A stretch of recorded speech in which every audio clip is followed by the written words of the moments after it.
A single object can be a bridge to a past you thought was buried forever. It arrives without warning, a glint of light, a familiar shape, the smallest detail that shouldn't exist in the present moment. And when it does, everything you believed about your family, your history, your very identity fractures into 1,000 irretrievable pieces. Marcus Chun understood this truth the way only a jeweler could. At 72 years old, his hands had spent 5 decades coaxing beauty from metal and stone, understanding how objects held memory, how craftsmanship could outlive the craftsman. But these days, his own memories were betraying him.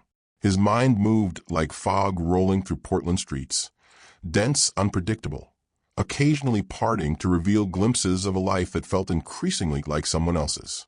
20 years ago, his daughter Lily had vanished. Not dramatically, not with fanfare. She'd simply walked out of her Seattle apartment on a spring morning and never returned.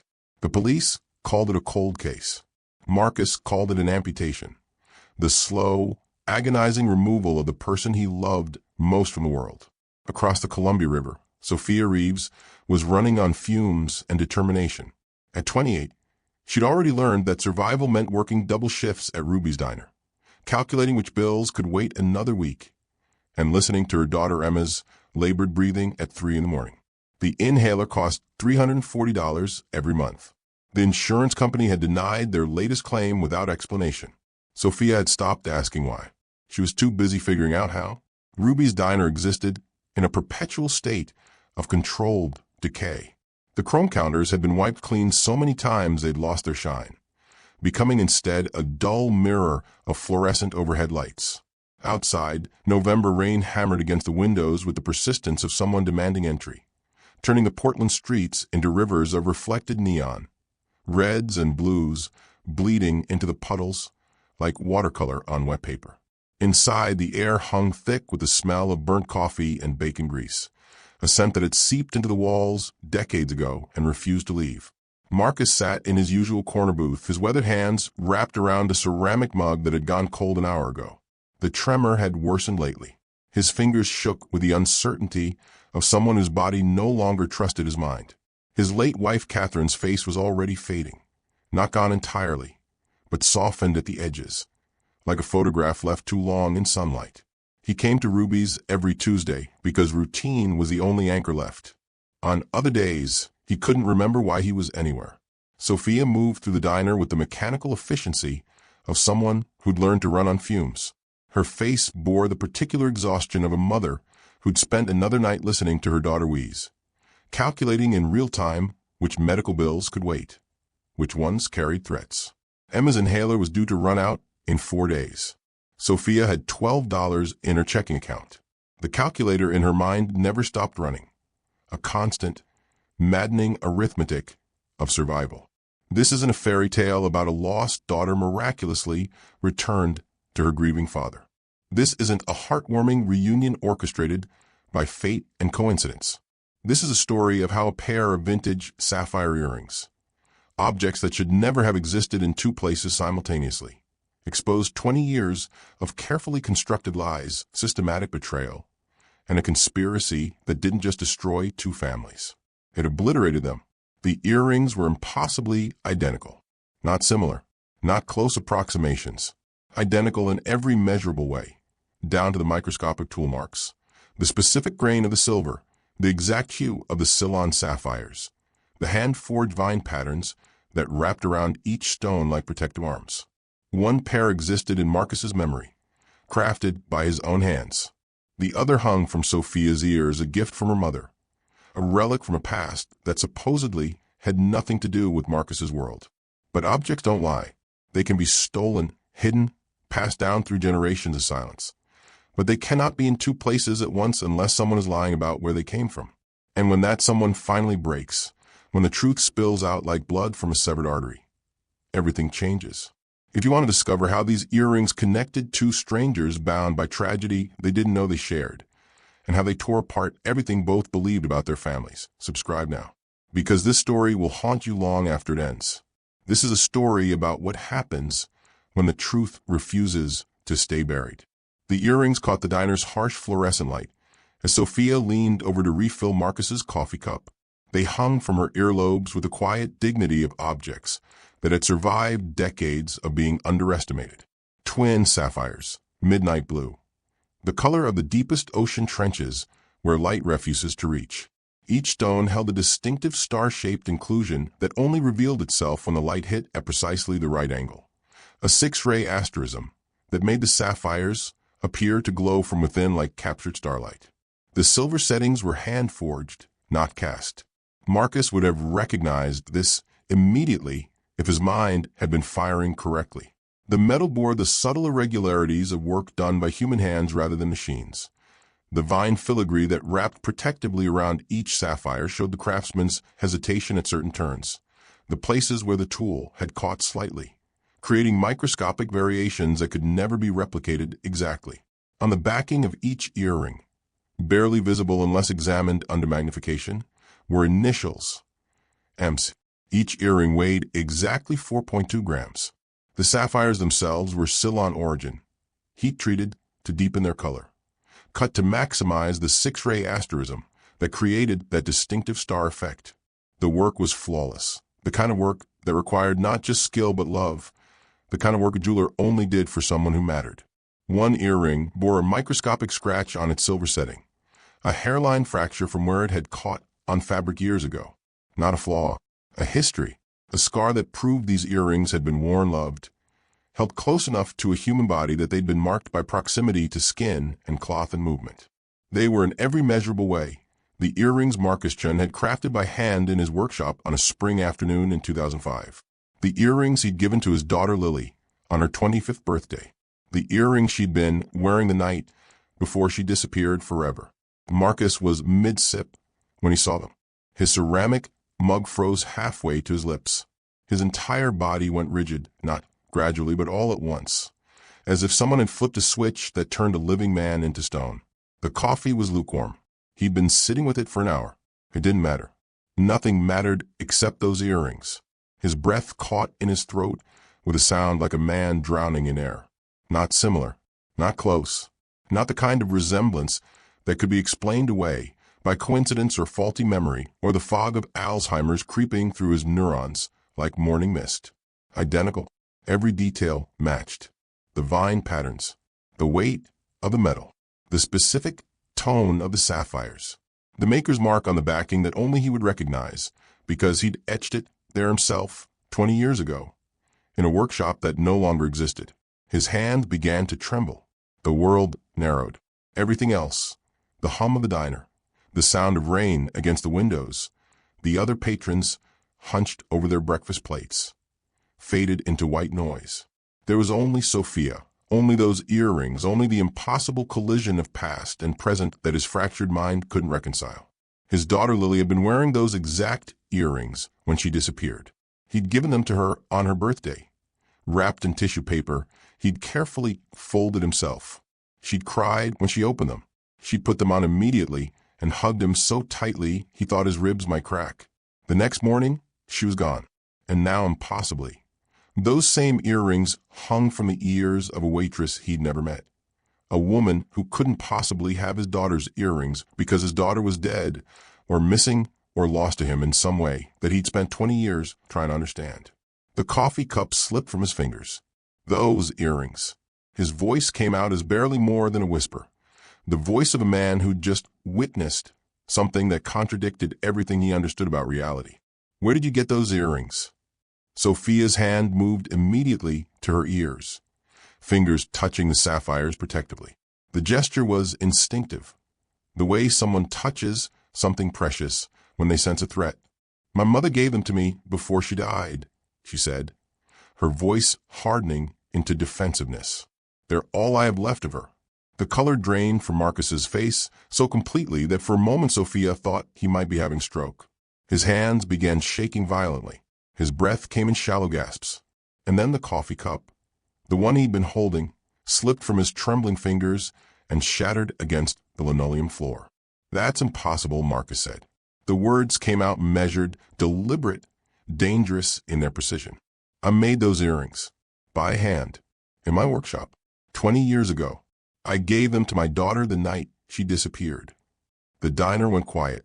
not the comfortable quiet of a place at rest, but the suffocating quiet of people who sensed they were witnessing something extraordinary, something that didn't belong in the mundane world of coffee and eggs and Tuesday morning routines.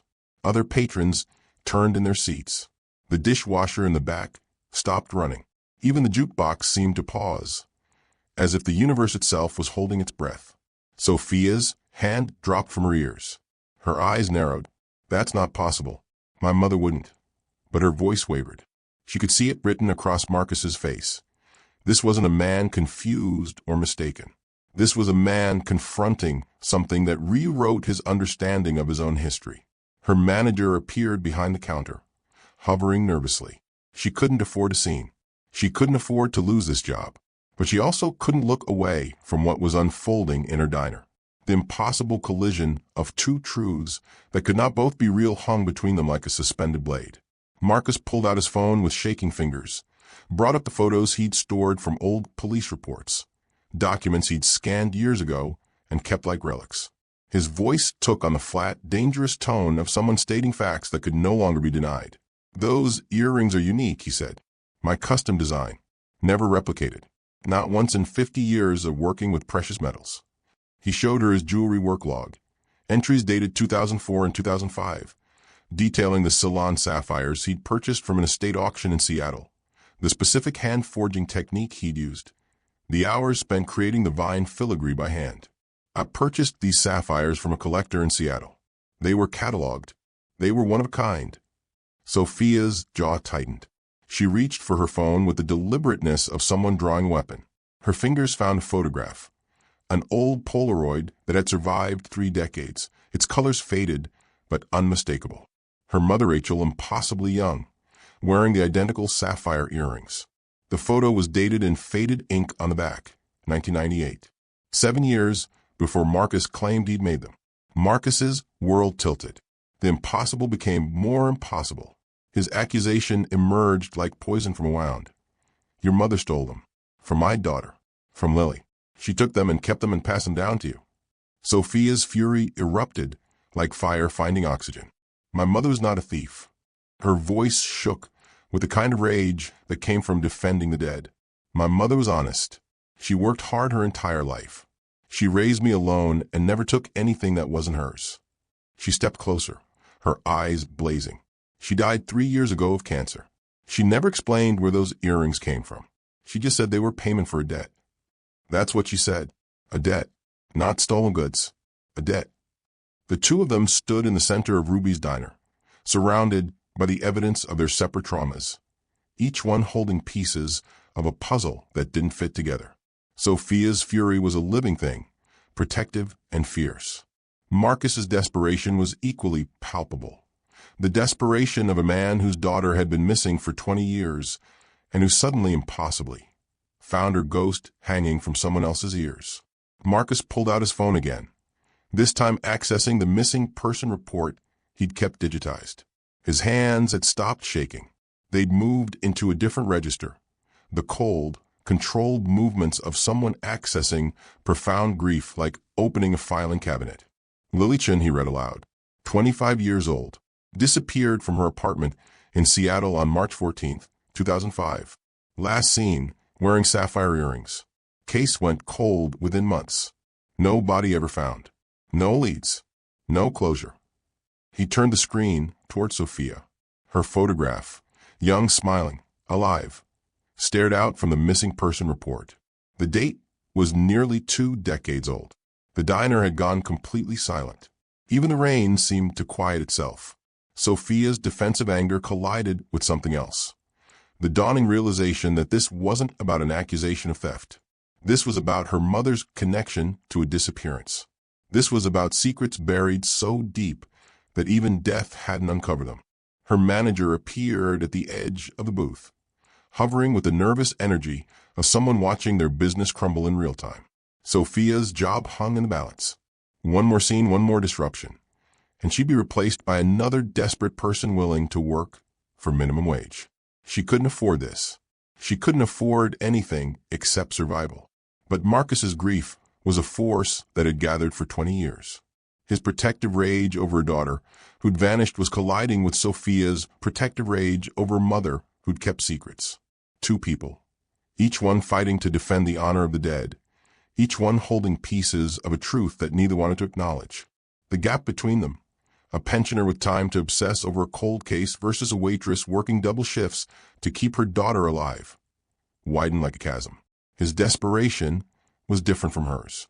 His could afford patience. His could afford obsession. Hers couldn't. Sophia's voice came out steady, despite the tremor underneath it. Then prove it. Prove you made them. Prove my mother was a thief, because I have a photograph from 1998, and you say you made them in 2005. She stepped closer, her eyes locked on his. So either you're lying, or you're confused, or someone's covering up something much bigger than stolen jewelry. Which is it? The question hung between them like a physical object. Marcus didn't flinch. He pulled a business card from his wallet, worn decades old, printed with his name and the address of his old workshop. I can prove it, he said quietly. But first, we need to understand why your mother had earrings that shouldn't exist. Why my daughter's earrings ended up on your ears. Sophia reached up and carefully removed the earrings. She held them in her palm, looking at them as if seeing them for the first time. These small objects had weighed almost nothing her entire life. Now they felt like anchors, pulling her down into depths she wasn't sure she could survive. My phone number, she said, extending her hand. Call me. We figure this out together. Marcus wrote his number on the back of a receipt. Sophia did the same. When they exchanged the papers, their hands brushed. Neither pulled away immediately. Then Sophia stormed away, earrings clutched in her fist. Marcus sat frozen in his booth, his coffee cold, spreading slowly across the table like a stain that refused to fade. His mind raced through impossible scenarios, each one more disturbing than the last. Was his Alzheimer's making him imagine things? Creating false memories, mixing up timelines, confusing the present with the past? Or was something darker at play? Something that had been hidden for 20 years, waiting for the moment when a retired jeweler would sit in a diner and see the one object he'd created that should never have existed outside his memory? The year was 2005. Lily Chin was 25 years old, and she carried her father's eyes and her mother's fierce compassion. She'd become a social worker in Seattle, the kind of person who walked into the homes of broken families and tried to piece them back together with nothing but patience and belief that people could change. Marcus had raised her alone after his wife Catherine suffered a fatal heart attack in 2003, a sudden, catastrophic rupture that had left them both gasping for air in the wreckage of their former life. But Lily had held him steady through that darkness. She called him every Tuesday, without fail. She came home on weekends when she could, sitting in his workshop while he crafted jewelry, talking about her cases, about the family she was trying to save, about her dreams of making a difference in a world that seemed determined to grind the vulnerable beneath its heel. For her 25th birthday, Marcus spent 3 months on a single project. He worked late into the nights, his hands moving through the familiar rhythms of craft, measuring, forging, shaping. He purchased salon sapphires from an estate auction in Seattle, studied them until he could see them with his eyes closed. He wanted these earrings to be perfect. He wanted them to carry everything he couldn't say in words. His pride in who she become, his gratitude for her steadiness, his love that sometimes felt too large for his chest to contain. The night of her birthday dinner, he presented them to her wrapped in tissue paper he'd folded himself. Lily's tears came immediately. Not tears of disappointment or confusion, but tears of the kind of joy that only comes when someone truly understands you. She put the earrings on immediately and hugged him so tightly he thought his ribs might crack. The hug lasted longer than it should have. It felt like goodbye, though neither of them said it. Neither of them understood why. The next morning, Lily's apartment in Seattle was empty. Her phone disconnected, her bank account untouched. No signs of struggle. No note. No explanation, just absence. A sudden, total erasure from the world, as if she'd been nothing more than a dream that morning had dissolved. Marcus spent the next 2 decades searching. He hired private investigators who took his money and delivered nothing but dead ends and false leads. He studied police reports until the words blurred together. He haunted Seattle's missing person databases, like a ghost searching for another ghost. Every door he opened led to another locked door. Every answer spawned 3 new questions.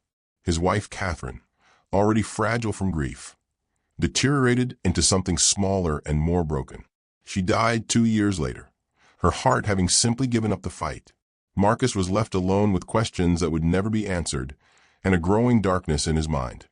Alzheimer's creeping through his neural pathways, stealing memories of Lily piece by piece, leaving him less and less equipped to understand the tragedy that defined him.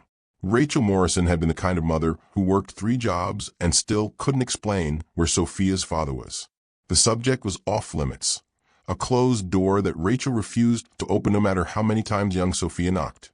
There was only Rachel, working nights as a housekeeper, working days at a diner much like Ruby's, working weekends at a laundromat, her hands perpetually raw from chemicals and hot water and the friction of survival. Rachel never spoke about Sophia's father. Not when Sophia asked at age 7. Not at age 12. Not even at age 25 when Sophia was old enough to understand that her father's absence wasn't an accident or a temporary arrangement. It was a deliberate erasure.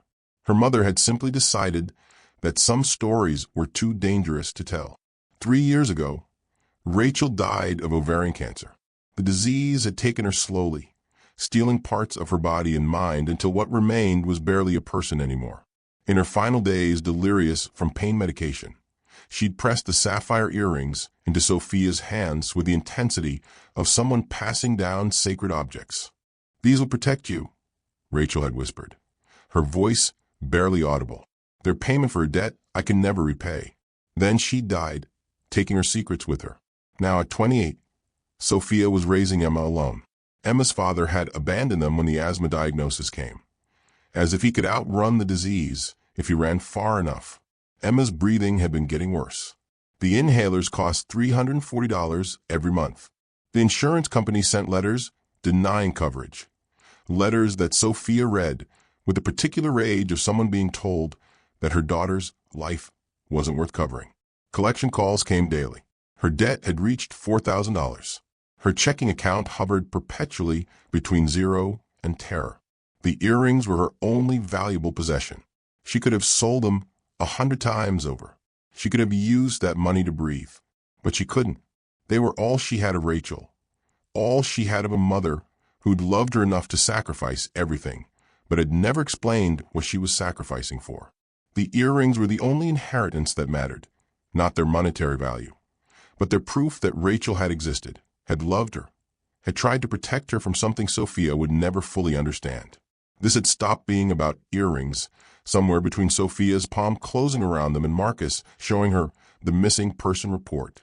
This had become about the fundamental architecture of identity itself.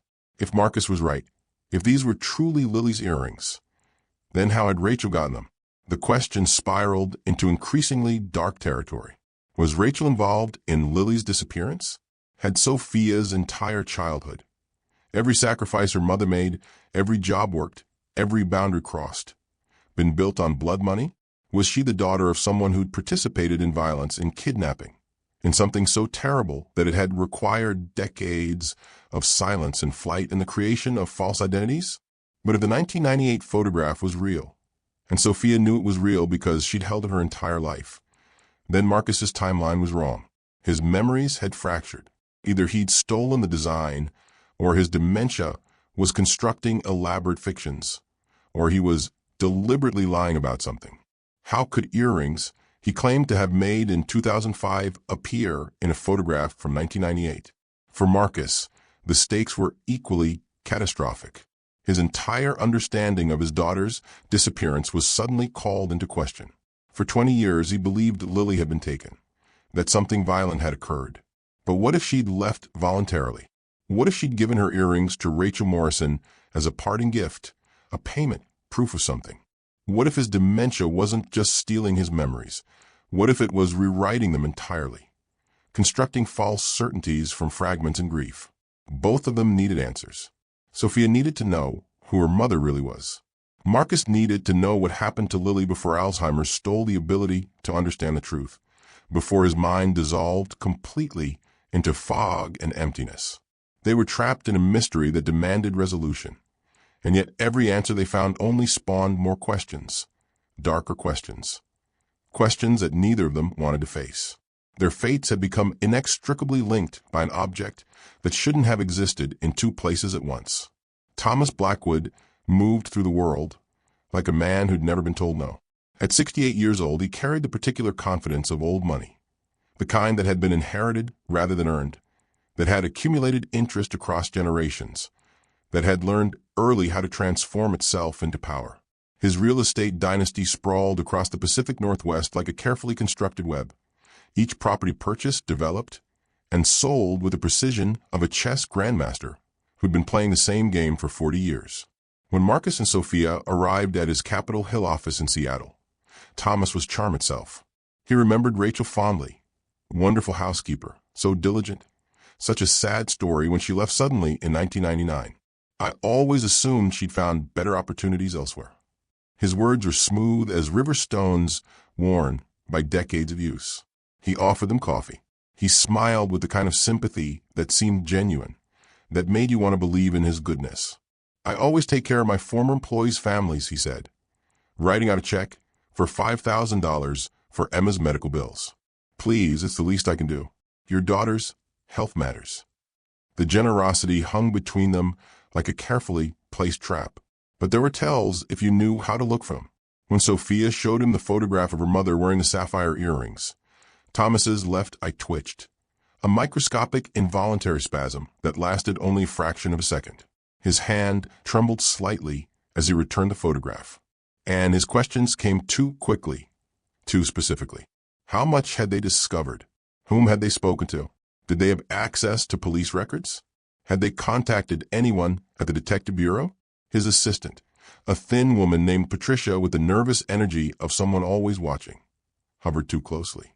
She stood slightly behind and to the left of Thomas's desk, positioned to see everything they did, to hear every word exchanged. When Sophia pulled out her phone to show another photograph, Patricia's eyes tracked the movement like a predator tracking prey. Thomas's smile never wavered. The charm remained perfectly calibrated. But underneath, something shifted, a calculation occurring behind his eyes, an assessment of how much they knew and how much danger they represented.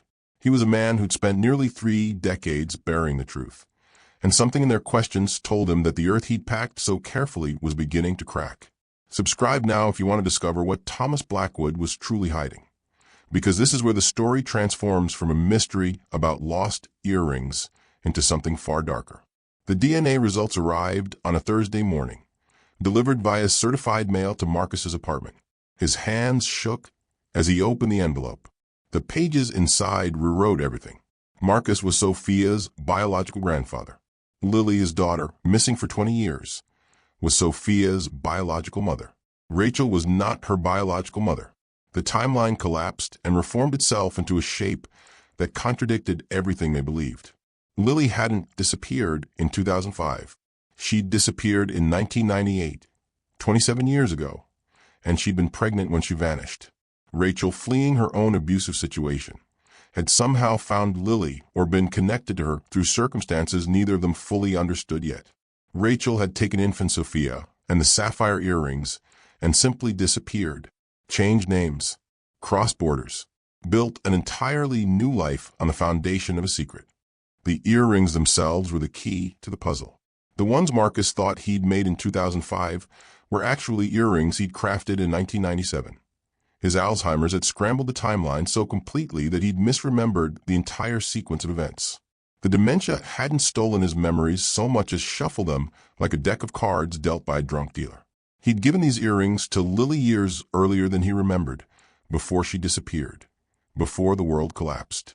Everything they thought they knew was backwards. Lily wasn't the victim of random violence or predatory abduction. She was running from something, or someone powerful enough that she'd had to flee the state, give her infant daughter to another woman, disappear completely from the world. Rachel had raised Sophia as her own, not out of malice, but out of protection. The secret about Sophia's paternity, the refusal to name her father, the mysterious debt that those earrings supposedly represented, All of it had been about keeping Sophia safe. But safe from what? From whom? Sophia held the DNA results in her hands, reading them over and over as if repetition might change their meaning. Marcus was her grandfather. The man she'd met in a diner 3 weeks ago was connected to her by blood, not coincidence. Her entire understanding of her own biology had been rewritten by a pair of sapphire earrings, and a science she'd never questioned before. "My mother," Sophia whispered. "My mother wasn't my mother." Marcus sat across from her, equally hollowed out by the revelation. "Lily was running," he said slowly, as if speaking a truth he was only now beginning to comprehend. She was pregnant. She was running from someone she was terrified of, and Rachel helped her. The question that followed was darker than anything they'd asked before. What had happened to Lily after she ran? They returned to Thomas Blackwood's office with the DNA results and a growing understanding of what they were truly investigating. Thomas was no longer charming. Richard Blackwood, his son, 45 years old, with the cold corporate precision of someone who'd never worked a day in his life for anything he possessed, stood beside him like a threat made flesh. Under pressure, fragments emerged like pieces of broken glass cutting through skin. Lily had worked as a social worker on cases involving domestic violence. In 1998, she'd taken on a case that led her directly into the Blackwood family's private world. Richard's first wife had threatened to expose his abuse in the family's extensive illegal business practices, money laundering through carefully structured real estate transactions that moved dirty money through the system like blood through veins. When she threatened to testify, to expose everything, Richard had made his intentions clear. She disappeared 3 months later, declared dead 5 years after that. Never found. Lily had helped her escape. That was her crime. That was why Richard's associates had come for her. They'd threatened her, hunted her, made clear that helping Richard's wife was an act of war against the Blackwood Empire. The earrings had been insurance. Lily had given them to Rachel, Richard's wife's best friend, as collateral, as proof, as something concrete that could be used to expose the truth if anything happened to either of them. The earrings had been Lily's way of saying, "If I disappear, if I die, remember me. Tell them what happened." Rachel had taken infant Sophia and run. She'd crossed into Canada, changed their names, rebuilt their lives in the shadows. Because the Blackwoods hadn't just disappeared Richard's first wife. They'd also disappeared Lily, after she'd witnessed Richard's associates threatening his wife. They'd buried her somewhere on property Richard owned, somewhere she could never be found. And they'd spent 27 years covering it up, paying off investigators, controlling media narratives, using their wealth and power to ensure that the truth stayed buried. "They killed her," Sophia said quietly, understanding flooding through her like ice water. "They killed my mother to protect themselves." Marcus's face had gone completely white, and they'd been free this entire time. The Blackwood Foundation's annual charity gala took place at Portland's historic Governor Hotel on a Friday evening in November. 500 guests moved through the ballroom like sharks circling blood and water. Politicians who'd benefited from Blackwood donations, business leaders who'd profited from Blackwood deals, socialites and philanthropists who believed themselves to be part of the moral elite because they'd written checks to the right foundations. Marcus and Sophia didn't have invitations. They had something better. They had evidence. And they had press credentials that Marcus had acquired through a retired journalist friend who'd been waiting 2 decades for a story like this. They'd gathered everything. Old police reports from 1998 and 2005, financial records showing money laundering patterns that stretch back decades, testimony from Richard's first wife, Jennifer Morrison, who they'd finally located living in witness protection in Montana under false name, hospital records documenting injuries consistent with domestic abuse, proof that the Blackwoods had paid off investigators to close the cases and keep the truth buried. And they'd brought a surprise guest, Detective Robert Hayes, now retired, who'd worked Lily's case 2 decades ago. He'd been pressured to close the investigation, had been told by his superiors to stop asking questions. He'd complied because he'd had a family to feed and a career to protect. But he'd kept meticulous notes, and he was finally ready to testify about the pressure he'd faced, the orders he'd been given, the way the Blackwood family's power had reached into the police department and bent it to their will. The press was present. Cameras were rolling. This was the perfect venue for public justice. a place where the Blackwoods believed themselves untouchable, where their power was most visible, where their downfall would be witnessed by everyone who mattered in their world. Marcus and Sophia positioned themselves near the stage where Richard was preparing to give his annual speech about family values and community service, about the importance of giving back to society, about the moral responsibility of those blessed with wealth. The irony was almost too perfect. "Thank you all for being here tonight," Richard was saying, his voice carrying the practiced warmth of someone who'd given this same speech 100 times before. The Blackwood Foundation has always believed that true wealth is measured not in dollars, but in the positive impact we create in our communities. Tonight, we celebrate the families we've helped, the futures we've. Marcus appeared on stage before security could stop him. The press recognized the potential immediately. Cameras swung toward him like flowers tracking the sun. A 72-year-old man with trembling hands and haunted eyes, interrupting one of Portland's most powerful families mid-speech. This was exactly the kind of confrontation they'd been waiting for. "My name is Marcus Chin," he said, his voice steady despite the tremor in his hands. "In 2005, my daughter Lily disappeared. She was 25 years old. She was wearing sapphire earrings I'd made for her with my own hands." He held up a photograph. Lily in 1997, young and smiling, the earrings visible against her neck. Then he held up another photograph. Sophia wearing the identical earrings. Then a third, the DNA results, projected onto the enormous screen behind the stage for all 500 guests to see. "This is my granddaughter," Marcus said, his voice cracking with emotion. "This is my daughter's daughter. Sophia Reeves, you're looking at your biological grandfather right now." Richard's face went white. His mouth opened and closed like a fish searching for water. But his recovery was swift, the practiced response of someone accustomed to crisis management. "This is a coincidence," he said, his voice cutting through the murmurs of the crowd. "A tragic coincidence, perhaps, but coincidence nonetheless. This man is clearly," he gestured dismissively at Marcus. "He's confused, elderly, possibly suffering from cognitive decline. We have sympathy for his loss, but we cannot allow emotional confusion to damage our family's reputation." Thomas Blackwood took the microphone, his voice carrying the weight of patriarchal authority. "This is a tragic case of an elderly man with Alzheimer's harassing our family with delusions born from grief. My son worked with the Social Services Department in 1998. Perhaps this woman, this Lily, was one of the cases he supervised. But that's all this is. Professional connection mistaken for conspiracy by a mind unraveling with age." The audience murmured. Uncertainty rippled through the ballroom. It was working. The Blackwoods were turning Marcus's testimony into the ravings of a confused old man. Then Sophia stepped forward. Sophia's voice was quiet, but it carried through the ballroom like thunder. "I have something I want everyone to hear." She pressed play on her phone. The audio filled the space, a man's voice harsh with anger, captured on an old answering machine recording that Rachel had kept for 27 years. "You think you can do this?" Richard's voice, younger but unmistakable, dripping with menace. "You think you can go to the police? You think you can testify? I have people who will find you. I have people who will make sure you disappear. And if you think I won't use them, if you think I'm bluffing, ask that social worker friend of yours. Ask Lily what happens to people who get in my way." The ballroom had gone completely silent. "That recording is from June 1998, Sophia said. 27 years ago. And I want to introduce someone who was listening to that recording as it was being made." She gestured to the back of the ballroom. A woman stepped into the light, mid-50s, dark hair streaked with gray, walking with a careful posture of someone who'd spent decades in hiding.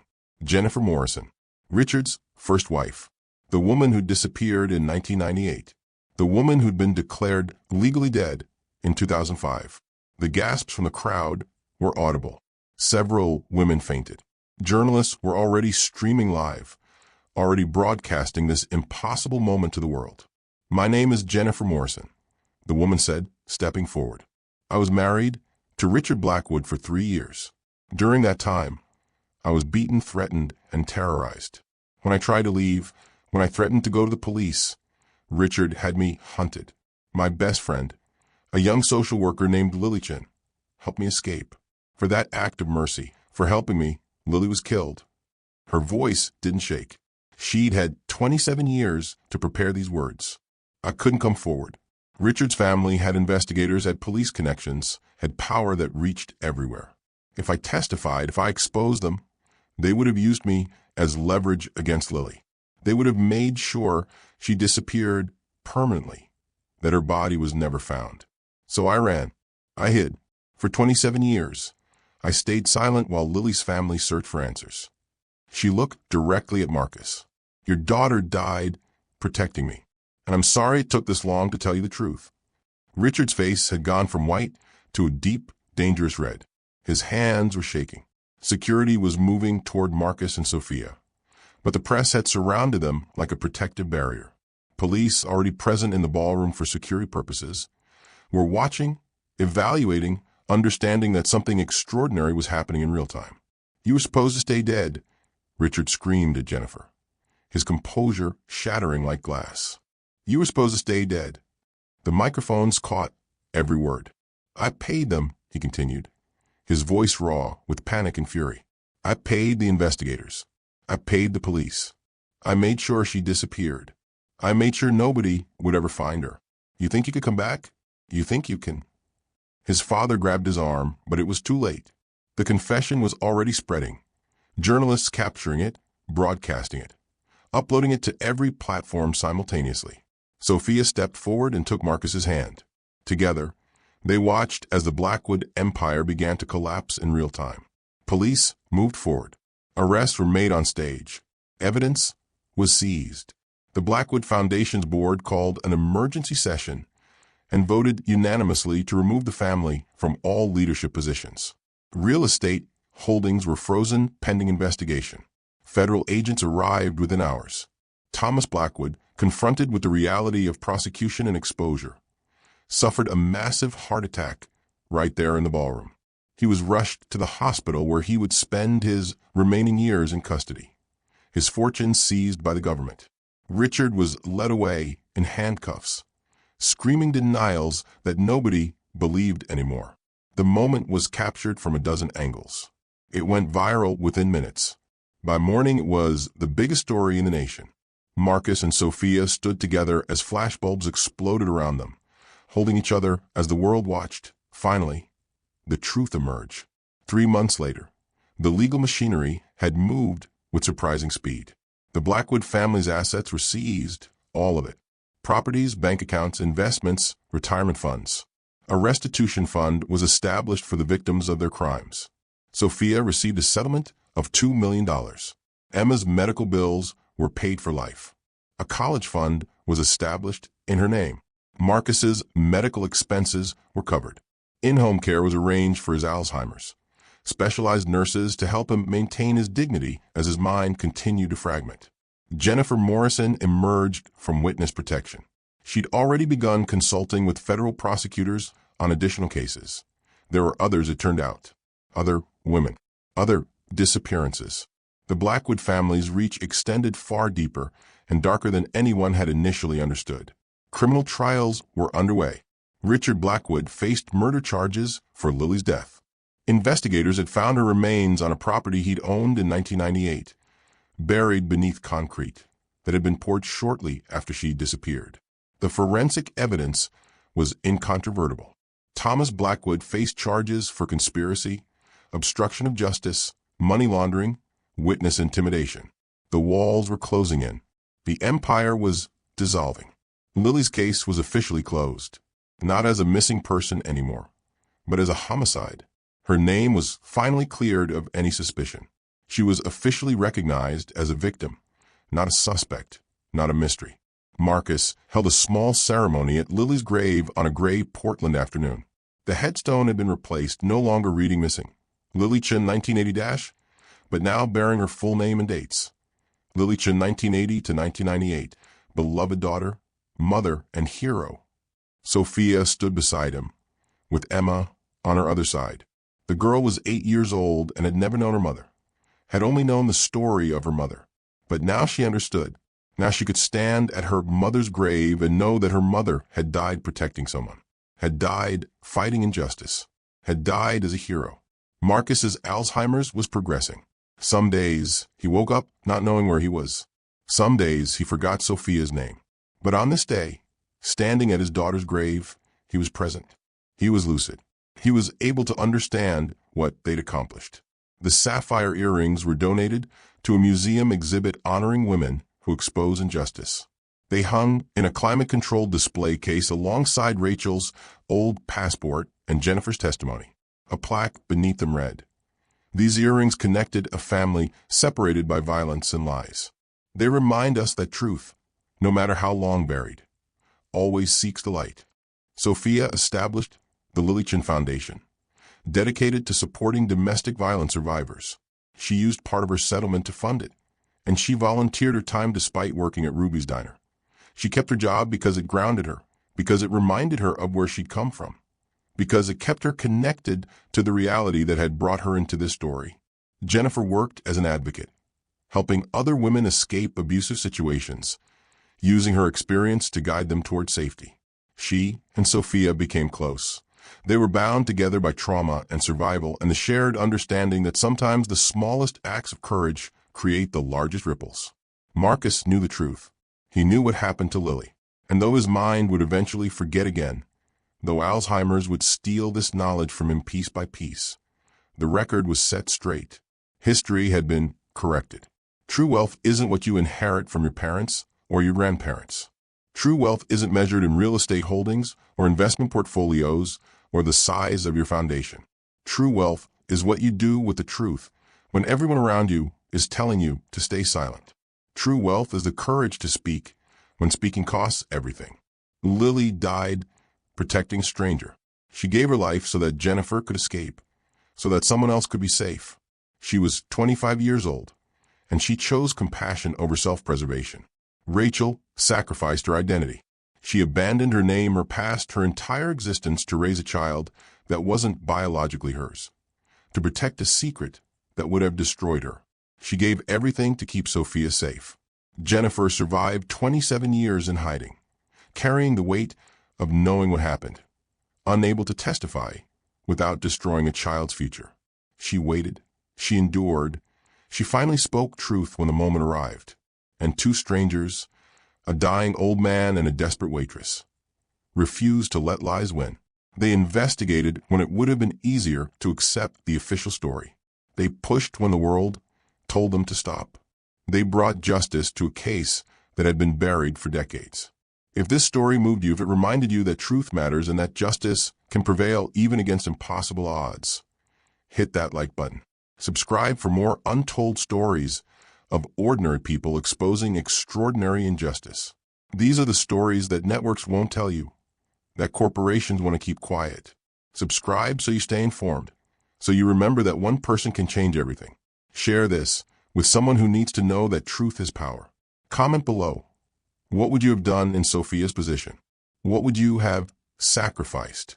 What's stopping you from speaking your own truth right now? Thanks for watching, and remember, sometimes the smallest objects unlock the biggest truths. Sometimes the quietest voices carry the loudest messages. And sometimes the truth is more powerful than all the money and power in the world.